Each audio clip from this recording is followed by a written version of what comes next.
Let me now welcome on a very special guest, Gophers basketball legend, Trevor Mbakwe. How are we doing today?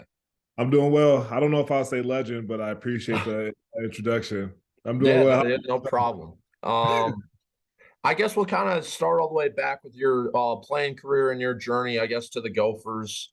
Obviously, playing high school in the Twin Cities, one of the smaller schools. I always find recruiting stories interesting. How you ended up, I guess, your journey to the Gophers out of high school. I guess you obviously committed to Marquette. What was your, I guess, recruiting like out of high school, and how did you end up choosing Marquette? Um, I was very fortunate during high school. I was recruited by some of the top schools. I had dozens of offers.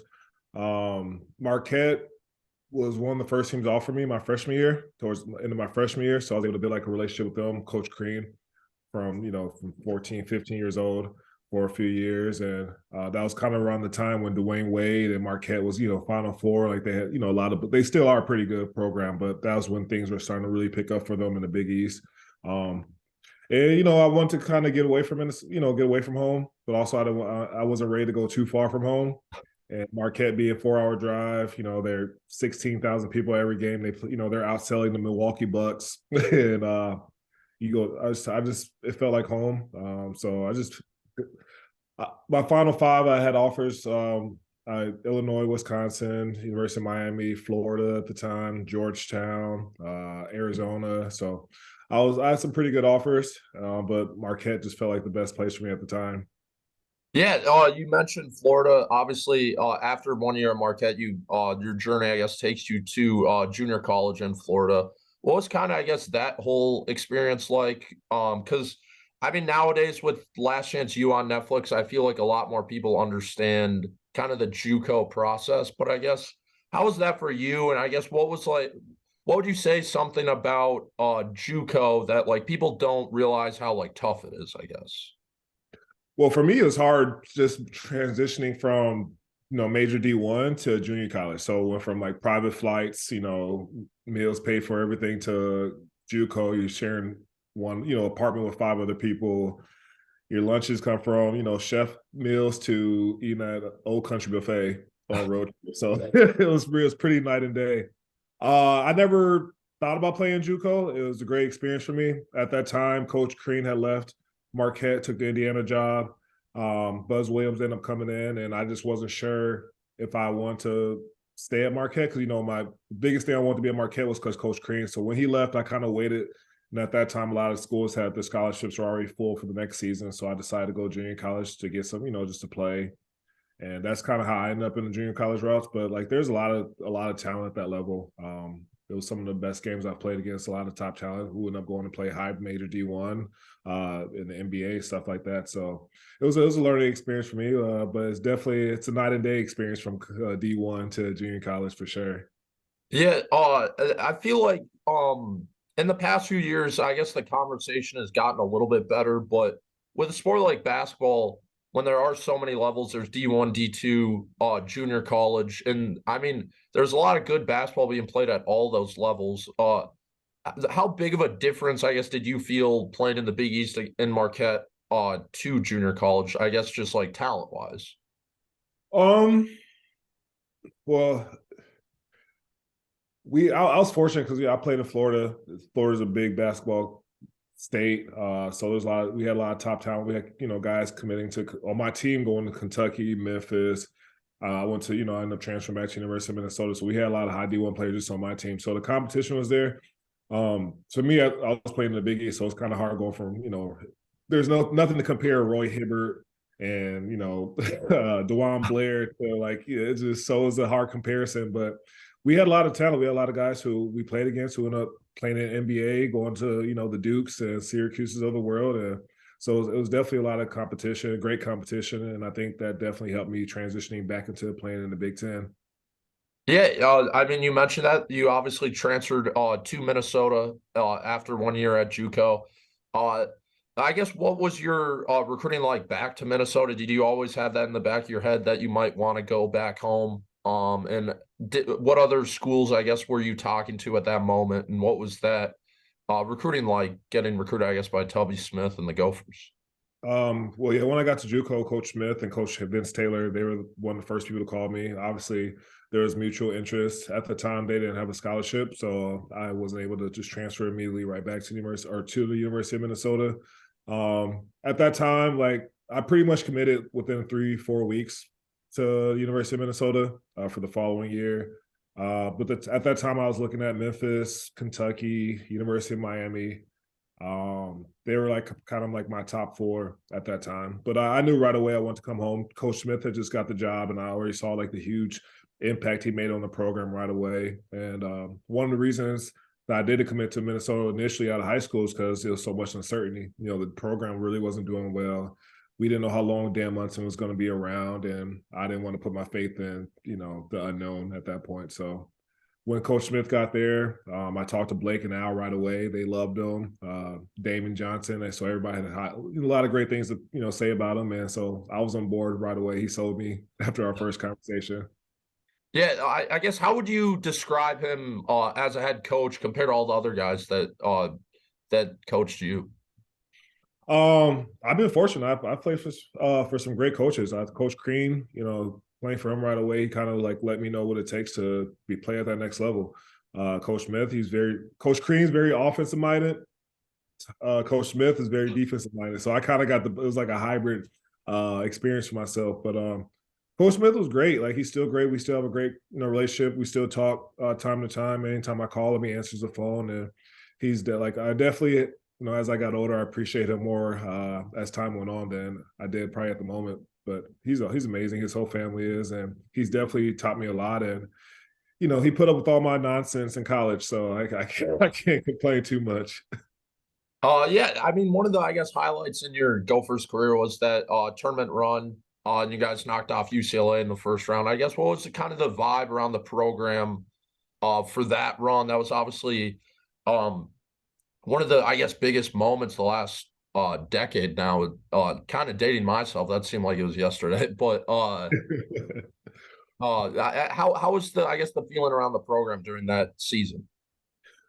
Well, the season was full of ups and downs. We started off pretty well. We got up until I think we were number 6 in the country at a point in time. And then, we dealt with some injuries, and we just kind of hit like a rough part of the Big Ten. I think we had like 4 of our 5 opponents were like top 12 teams, and we like half of them were on the road, and we just kind of hit a tough moment. So it was a lot of highs and lows. I think at that time we all felt comfortable with confident about each other. We knew at some point we were going to turn it around. With Andre Hollins, Rodney Williams, Ralph, myself, we had enough talent to win games.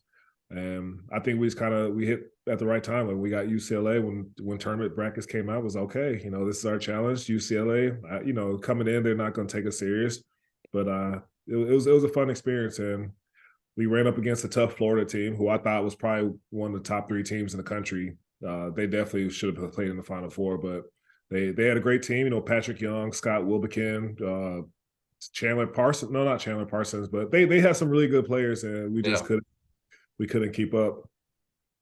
Yeah. I mean, as a 21-year-old, that was kind of the peak of Gophers basketball. So it's interesting to look back on those years. But what would your favorite memory be from your Gophers career? Would it be that tournament run, or is it something else for you? That's tough. So I probably have my 3 are probably when we beat North Carolina and Puerto Rico. Yeah. They had they were top 5: Harrison Barnes, Cody Zeller, not Cody Zeller, Tyler Zeller, John Henson. They were star studded. Then probably when we beat Indiana was number 1 with Victor Oladipo and Cody Zeller. And for me, that was a personal game because Coach Crean was there, and like that was like my chance to get my little revenge on him leaving me freshman year. Beating North Carolina, beating Indiana, and definitely UCLA are probably 2 or 3 of my top moments as a Gopher. Yeah, I talked to Kendall Shell a few weeks ago, and he said the Indiana game was his favorite. And I guess now transitioning that you're a fan of the Gophers and no longer a player, obviously, do you have, a few players that you've watched that you've enjoyed watching the past few years that you're like, you might see yourself a little bit in that guy, or you just love watching him play basketball? Um, yeah, for sure. Like, for me, I'm gonna start with the bigs, like the Jordan Murphys, Daniel Turo. I love Pharrell Payne right now. I think he's gonna be a monster. He has so much potential. He's gonna be a first, second team All Big Ten player in the next couple of years. Um, Guards, Marcus Carr is fun to watch. Amir Coffey, always love watching him play. Um, who else? We've had some pretty good players over the last couple of years. Peyton Willis, and like, so it's been fun watching those guys play. And unfortunately, there's been they're experiencing their ups and downs. And I think the team moving forward with Coach Johnson, they're going to continue to improve. So I'm looking forward to see the Cam Christies and Dennis Evans, kind of join the team next year and seeing how this team looks over the next few seasons. Yeah, I mean, kind of going through a tough stretch right now, obviously, dropping a few more conference games than I think anyone would like. I guess I don't know how closely you're connected with the program or anything, but what are your thoughts on where the Gophers are right now in year two of the Ben Johnson era? Got talented recruiting class coming in. Where do you think, I guess, the state of the program is right now, in your opinion? I mean, I guess it's right now it's tough because we're 1-10 in Big Ten, and we're dealing with a bunch of injuries. It's been up and down, but I trust him, Coach Johnson, Coach Thorson, all those guys. I think they're the right pieces we need at the University of Minnesota. It just was one of those years. Last year they're competitive for the most part, and they're in most games, and they play with the energy. This year we've seen it in bunches. But when you have so many guys out with injuries and in and out the lineup, and playing the Big Ten, you can't play with only 5-6 players, and I think that's kind of been hard for us this year. But I think moving forward, I mean, I'm still pro Coach Johnson, and I think he's the right coach for this program. And I think a lot of people forget that this is only year two, and like the amount of players he had to replace and like do the 2 years he's been here is just like no coach would have success as high success. So I think that the program is heading in the right direction. I think next year obviously is going to be a better experience, and hopefully we just got to stay healthy at the end of the day, just health. And obviously that's just part of sports, but we definitely got hit pretty hard this year. Yeah, I mean, when I tell anyone, it's just if you're bringing in a coach that didn't have any head coaching experience, it wasn't going to, I guess, happen overnight, especially when he has to replace an entire roster. I mean, the year after COVID, all this transfer portal, NIL stuff, and then in year two, he gets his best player, Jamison Battle, has foot surgery in the offseason. 2 starters go down with ACL injury. Dawson Garcia is hurt. Braden Carrington is hurt. I don't think any coach would have much success in that scenario. So people just need to be patient. It's year two. It's like, what can you do? But no, I think the future is bright, especially with Cam and Dennis coming in, and we return most of our roster the next season. I think we lose Samuels, and hopefully nobody transfers out. But I think this is like just a learning year, and the guys are still doing their best to compete. And they have a big one tomorrow versus Penn State, and hopefully they can pull out a win at home. Yeah. So you were obviously a guy who transferred a few times in college. With all the transfer portal stuff and NIL, I guess what's your opinion on that? Do you think it's good for college sports? Do you think sometimes it gets taken advantage of? Or I guess what are your thoughts on that? I'm just glad I'm not a coach in college. It's a lot to navigate. For coaches now, you have 3 years before you're out. It's like, so how do you build a team? Do you recruit freshmen, or do you stay in the transfer portal? Do you guys get guys who can win now for you for 1 to 2 years, or do you just kind of risk it and try and get a kid that is not going to be as talented for another 2-3 years? So it's a lot. It's a lot of pieces to the puzzle. I do like the nil deal. I think that it's obviously, I think, has caused a lot of conflict because there's not a lot of governing it, but I do think the premises of what it's representing is the right, but also I think that there's more boundaries and things that has to be set to make it make sense fully for college sports. Yeah. So I guess transitioning back to your career, obviously after the Gophers, you played overseas for a few years, and now you've kind of transitioned into coaching and activities director and all this other stuff. Was I guess being around kids and coaching and stuff and being in sports something you always wanted to do? And I guess at what point in your playing career did you know you wanted to transition into where you are now? I always wanted to do it. I like coaching. My heart was always kind of in the administrative side of sports. Went to school for sports management, so I always kind of wanted to be on the business side, the administrative side of sports. So this kind of an opportunity kind of came up for me in high school, and it's been fun. For me, it's always kind of it's about paying it forward. It's kind of helping all the youth as much as I was helped growing up, because I'm not sitting here as a Gopher, former basketball player, if I didn't have the right mentors and people in my life, coaches to kind of, help guide me here. So uh, I enjoy it. This is what I went to school for. Maybe down the road, I hopefully maybe get a chance to go to college or a professional level, but I enjoy it, and I enjoy coaching on the side also. Yeah, I mean, now I guess I had a few stops at Irondale and Benilde and now Eden Prairie, and I guess some unforeseen circumstances. You're now coaching a few games. I guess how have you been able to handle that, and how tough I guess has this year been for you at Eden Prairie? Um, I've learned a lot of experiences. Learned a lot from those experiences. For the most part, it's part of sports, and you're gonna not everything always goes according to plan. But I was able to coach the 7, 8 games, and we had some success. We had our ups and downs. We had our ups and our downs, but I think it was a learning experience for myself and all the players. But yeah, I mean, like I said, this is part of sports, and never anything. It doesn't always go according to plan, and that's where is just kind of learning, and like, how do you go through that? How do you fight through that? How do you stay together? How do you rally with each other? And that's the beauty about team sports. Yeah, I mean, definitely. Seems like I guess you have it under control and a good mindset, and I think that's really all you can do. I guess last question I'll get you out on here.